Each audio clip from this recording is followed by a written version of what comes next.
guys, what up and welcome back. So I did say the first video of the year was going to be a favorites video. However, I'm kind of how to say this. So we always do favorites, 2019 favorites, or not 2019 favorites obviously, but we always do favorites of the previous year, like either at the end of the year, or some people, like I'm doing right now, will do them at the beginning of the new year. So I am going to do that, but I'm also going to be doing, basically I'm going to be doing a best and worst of 2019, because I feel like it's not cool that only the good products get shout out. I feel like the crappy products should get a shout out also, because why not? Also, if you hear any like sounds in the background, I have a teeny tiny space heater going, but that joint is loud because it's cold in here. But anyway, so I'm going to be doing a best and worst, and I made notes. That's what this is, because I wanted to keep my thoughts straight. So yeah, I'm going to be doing a best and worst of 2019, and it's not going to be a lot of products, because you guys know I have products that are like staples. And I feel like looking back at the videos that I did this year, I kind of feel like I had more misses than hits. Like I had really good luck with skincare this year, but as far as makeup goes, I don't know, or maybe it's evenly divided. I don't know. Anyway, so like I said, I had more luck with skincare, and I feel like I got more skincare this year, so I'm just going to shout out the skincare items that I fell in love with this year and I'm continuing to use into the new year. Caudalie Vino Perfect Essence, that one's a keeper. Just got a new one, by the way. Peter Thomas Roth Potent C Serum. Yo, when I tell you this is probably one of the best serums that I have ever used in... No, I'm lying. It is the best serum that I've ever used in my life. Look, you don't even understand, right?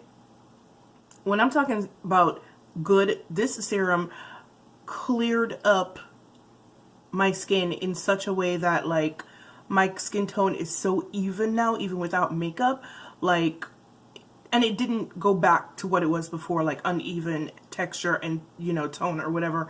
I had used another product last year, the Clinique one, which got rid of stuff. It got rid of it really, really quickly, but when I stopped using it, I broke out and, you know, the discoloration came back. The Peter Thomas Roth stuff, listen, I've gone through 2 bottles of that stuff since the year began, last year, 2019, and that joint is $98, man. Like, literally, I've gone through 2 bottles of a $98 serum. That's how good it is. I almost got a new one, but I feel like I don't need it anymore.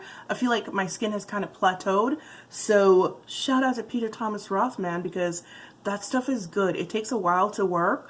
It takes about, I want to say, a month to start really seeing results, but those results are permanent. And the 2 bottles that I bought, each lasted me about 6 months each. What else? The Pharmacy Honey Drop Moisturizer is a banger. Also, the Pharmacy Green Clean Echinacea Cleansing Balm, another banger. And everything that I got from Pyongyang, everything was stellar. I'm still using it. I'm on my 3rd bottle of the moisture cream. I am on my 3rd bottle of the toner. I'm on my 2nd or 3rd bottle of the acne cleanser. I'm on my 2nd bottle of the acne toner. Yeah, just the whole line. And you guys know how I feel about Korean skincare. Like, it usually doesn't work very well for me.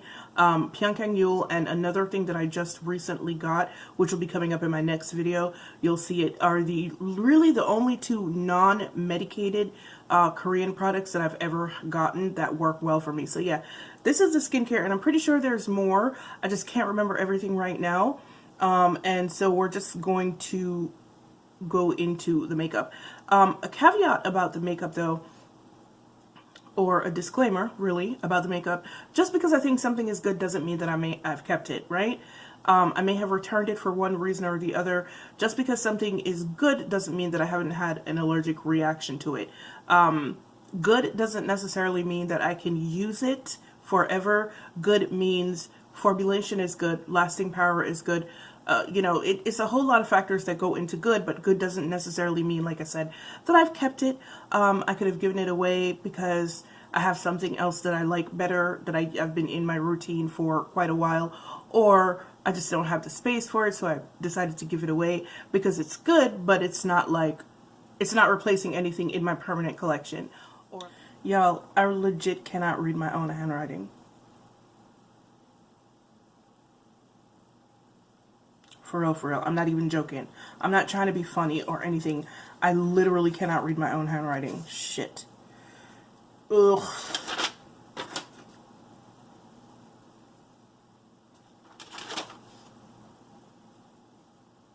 What? Okay, so best lipsticks that I've used this year. New lipsticks, I'm not talking about old favorites, have got to be the Maybelline Superstay Ink Crayons. Those were, you guys saw the video. Oh, and also I'll link all the videos for everything that I talk about in the description box, so you guys can go look at them if you want to again. So yeah, the Maybelline Ink Crayons were probably the best lip products that I've used all year. They go on like a crayon, or they go on really soft and smooth, but then they dry matte, like legit matte. Yeah, so those were the best. The worst that I actually used was the Wet n Wild Snowmelt. I don't know what they were thinking with that. Like, it was a cool concept, but the execution was terrible. Yeah, they were like super painful, super patchy. They worked if you use them as a stain, like put it on and then like take it off and put a lip balm over it. They worked that way, but just putting them on the lips, they really didn't work out that well. So those are the worst lipsticks that I've used all year. The best concealers that I've used this year, okay, so the best concealers that I've used this year, one concealer that you guys haven't seen me use, but I use constantly, is the Jouer High Coverage Concealer. I use the shade, I want to say Rich Ginger, could be wrong. I use that for my lids mostly, but I can use it under eye as well. I did try that and the foundation was trash. It literally turned gray on me. But the concealer is really, really good. It's really high coverage. It dries really quickly though. That's probably one of the reasons why I don't use it. It doesn't crack either. I do like it. Another that's a high-end concealer that I like. Another high-end concealer that I liked but I had to take back was the Benefit Cakeless, Boing Cakeless concealer. I did actually really like the concealer and I probably would have kept it even though it didn't last as long as I would have liked it to last. I probably would have kept it if I hadn't gotten an allergic reaction to it. It made my eyes hurt, which in turn gave me a migraine. So I did return that. And then for drugstore, the concealer that I like the best had to be the e.l.f. Camo Concealer. I don't really use them because they're very thick. And not only are they very thick, the undertones are wrong for me. One is super yellow and the other one is super neutral, and I was just too lazy to go get replacements. So sometimes I use them. I may mix them when I use them, but for the most part I do use them for my lids, but not necessarily under eye, or if I have a foundation that leans too far in one direction undertone wise, I'll use the very yellow one to kind of balance out the foundation.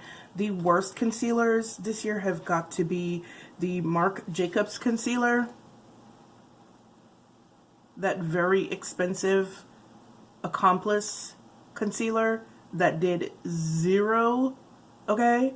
And then the Morphe concealers that cracked everywhere. It looked like a desert underneath my eye. And I'm not saying that my under eyes are like the most moisturized place, but yeah, it was pretty bad. Once again, everything will be linked in the description box below so you can see for yourself. I was looking in my collection to see if I did any eyeshadow palettes, and I didn't really do many eyeshadow palettes this year. The worst eyeshadow palette that I used this year was the what was it called again? Damn, I forgot. I meant to write it down and I forgot. The Violet Voss palette that I did. I will link below. But that palette was a nightmare. The best eyeshadow palettes that I've used this year have literally got to be everything Makeup Revolution that I tried this year. All the Makeup Revolution palettes that I have gotten this year have been stellar, from the Constellation palette to the Tammy palette to the one that I just got about a week ago. Awesome, awesome palettes. Primer, worst primers of the year, the Dior Backstage primer. Like, I don't know what they were thinking with that. Like, that primer was so, number one, unnecessary, and number two, packed full of so much crap that it broke me out. It didn't actually make my foundation last longer. It actually broke my foundation down faster. Like, that's okay. And what else? Yeah, the Ilia Radiant Priming Serum. I don't know what that primer was about. Like, it didn't work well with the foundation that it's supposed to work well with, the Ilia foundation, which I'm wearing, by the way, in conjunction with another one. And yes, I know my face is darker than my chest today. Things happened and we had to fix it. But yeah, the Ilia Radiant Priming Serum, that I don't know, that primer is just no. The best primers that I've used this year, number one, you guys know the Milk Makeup Primer, and also the e.l.f. Poreless Putty Primer, which they do have a new one, which is a glowing primer, which I'm pretty sure that I'm going to get, but we'll see. But yeah, those are the best two primers that I've used all year. The e.l.f. one is a dupe for the Tatcha primer, and once again, I will put everything in the description box below so you can check it out for yourself. The only new contour products that I've tried this year, and one of them I have to give you an update on. The only two contour products that I've actually tried this year have actually been quite good. Number one, that was the Huda Tantour primer, the Huda Tantour contour. Cream contour is really good, you guys know. I love that contour. I'm wearing it right now, as a matter of fact. The second one, which I kind of wrote off when I first got it, was the one from that Guerlain palette. That contour is actually a really, really good contour. My bad. I seem to have forgotten that Guerlain powders are quite buildable, and it is a traditional kind of contour, which is a gray contour to mimic shadows. It's actually a really good contour. I've actually gotten some use out of it. I got a little bit of use out of it in the summertime, not that much, because it didn't get dark enough, but since October I've actually been using it, and it's actually been a really, really good powder contour for when I don't want to go cream. So not bad to Guerlain for like kind of writing off their contour. So yeah, those are the only two contour products I got this year, and they were both actually quite good. If I did get another contour product and I forgot about it, it was probably so bad that my brain just kind of said, no, we're not going to think about this. So if I did get another one and I didn't talk about it, just let me know in the comment section below. But yeah, those are the two contour products I got this year. And speaking of Guerlain, so let's talk about the best collections that I've reviewed this year. Unfortunately, it seems like only the luxury collections that I did this year were any good. Like, I'm talking whole collections. The best collection, of course, you guys know I'm going to say this, was the Guerlain Terracotta collection this year. Like, that powder was bomb. That foundation is still bomb. Unfortunately, I can't wear it right now because it's like way too dark. I might get a backup of the lighter color so that I can use it this time of the year, because they do dry down to something that looks very bronzy. So it was already dark in the summertime, so it gets darker. So right now it's just like, no. I tried to use it the other day and it didn't look right. But the Guerlain collection for sure, and then the Dior Wild Earth collection was also a very, very nice collection. I did wind up sending that one powder back because it made me super greasy, but it was still a really lovely powder. The worst collections this year had got to be the Bare Minerals Floral Utopia. Like, you really came out with that basic ass collection in the middle of summer. Like, the Nars 20th anniversary collection, even though I did like the pieces, it kind of a flop, that collection, if we're gonna be honest and keep it, you know, keep it real. The Illamasqua Nude collection from this summer too was just like, why? Like, the palette was trash. Yeah, that's about all I have to say about the collection. And finally, the Givenchy summer collection was just like, what are we doing here? Yeah, that all over powder was a no. Yep. It was a no. Because there was no way that anyone would be able to use that quote unquote finishing powder all over the face. You would have looked like tinsel, basically. So yeah, those collections were trash, but the ones that I mentioned before that were actually wonderful collections. And finally, probably the thing that you guys really want to see the most is the best foundations that I've used all year. So I'm going to start off with the worst. The worst foundation that I've used all year was the luxury foundation from the summer, the Tom Ford foundation. That was literally the worst foundation I have ever used in my life. For $90 odd, I will link it below. The Rodial foundation, because fam, why are you so orange? And also, why are you so drying that my face felt like it was on fire? Drugstore, the L'Oreal Infallible foundation, the Infallible Freshwear foundation that had me break out in like 2 seconds because it was packed full of fragrance. Yeah, no. And finally, this isn't a terrible foundation per se. It just didn't know what it wanted to do. It was the Shiseido, the one that I did a couple of months ago. What was it called? I can't even remember the name. That's how much I wasn't impressed. What the hell was it called? The Synchroskin, the Shiseido Synchroskin self-refreshing foundation. Like, it didn't know what it wanted to do. There was like, literally, like I said in the video, there was nothing inherently bad about the foundation. It just didn't know what it wanted to do. Like, it wasn't anything, really. Alright, and so the best foundation award of the year goes to 2 drugstore foundations, 1 luxury foundation, and 1 high-end foundation. And the 2 best foundations this year were the Wet n Wild Stick Foundation, Bomb. I will link it down below. The e.l.f. foundation, even though I didn't keep it because it broke me all the way out.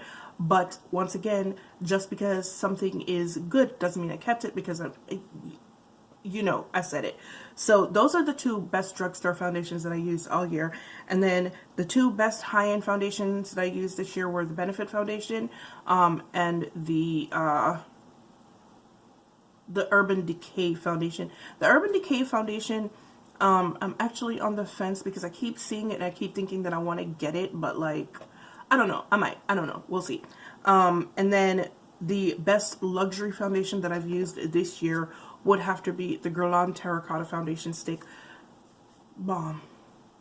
Lovely foundation. Too dark for me at the moment, like I said, but, you know, a lighter shade can fix that. But yeah, guys, those were the best foundations that I've used all year. All right.